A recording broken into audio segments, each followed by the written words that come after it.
We've got over 500 vehicle tests on this channel, and almost all of them have headlight tests, so if you want to see how the lights on your vehicle work, this is the right place to be.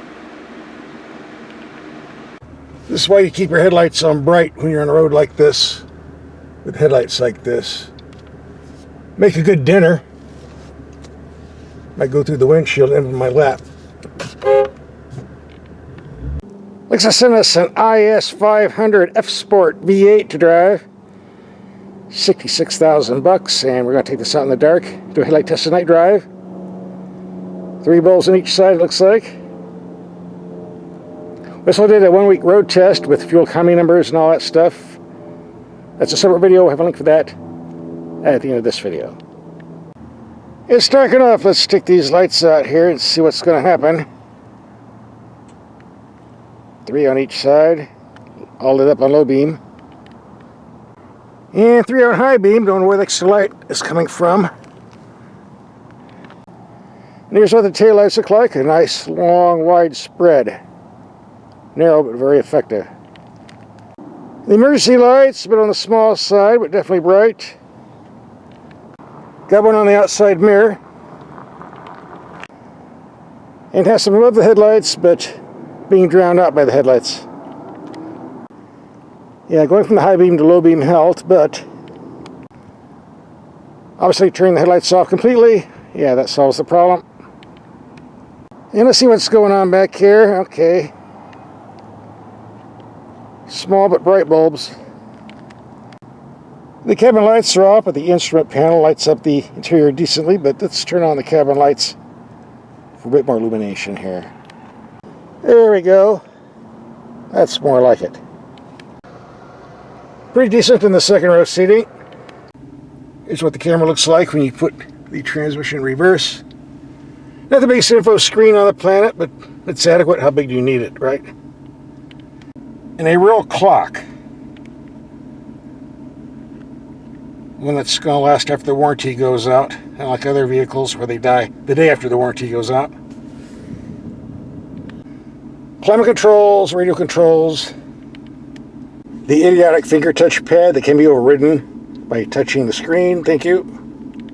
The gauge cluster. Eco mode. Sport. Sport plus. Normal. Get a nice light show here. Alright, we have the low beams only about 33 yards away. Very bright, but the height is extremely low. Very low. Had the same situation with the Lexus UX 250 hybrid I had a couple weeks ago. Wonder what that's all about. Let's go to high beam. Much better. We're at around 70 yards, still pretty low. High beam. Well, it does reach the side of the building pretty good. So let's do the 100-yard dash.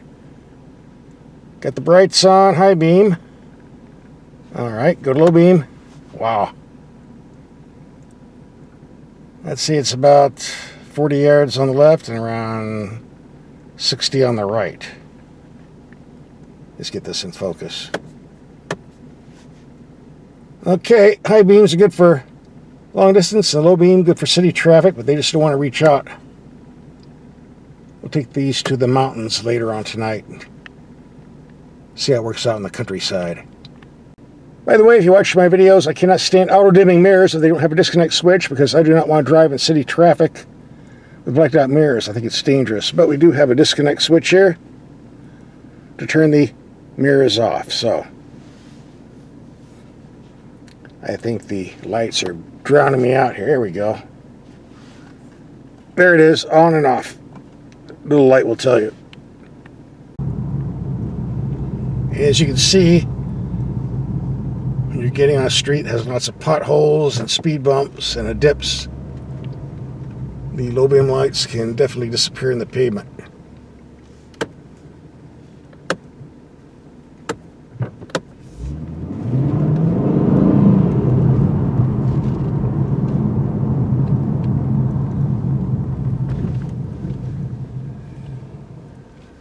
Yeah.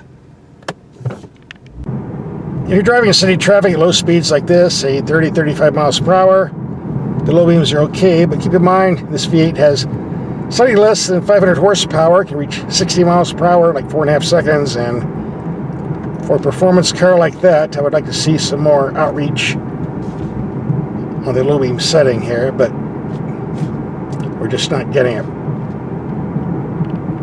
Let's do some dark, dingy street driving. Alright, high beams we can see way down yonder, reflecting stop signs about half a mile, quarter mile away, for sure.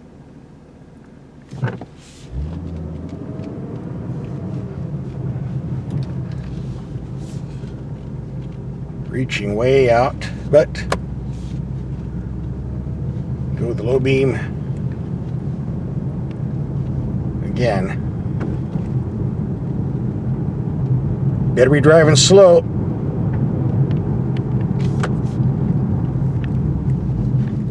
Another reason you get headlights.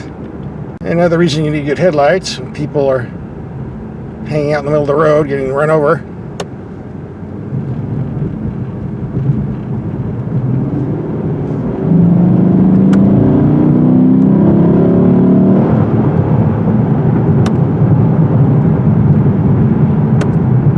Yeah, let's take this out in the boonies and see how the headlights function.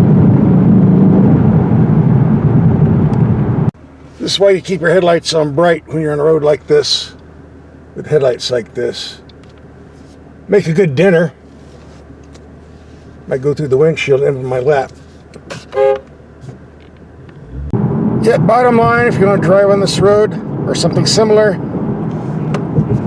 you definitely need the high beams.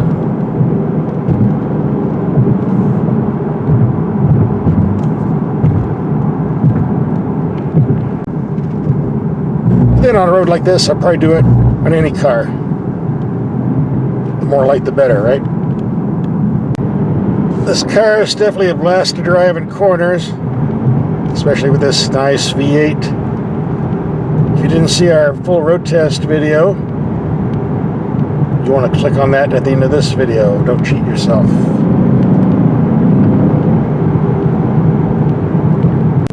I think I see civilization down there. Well, I can't see much of anything. Let's turn on the floodlights. There we go.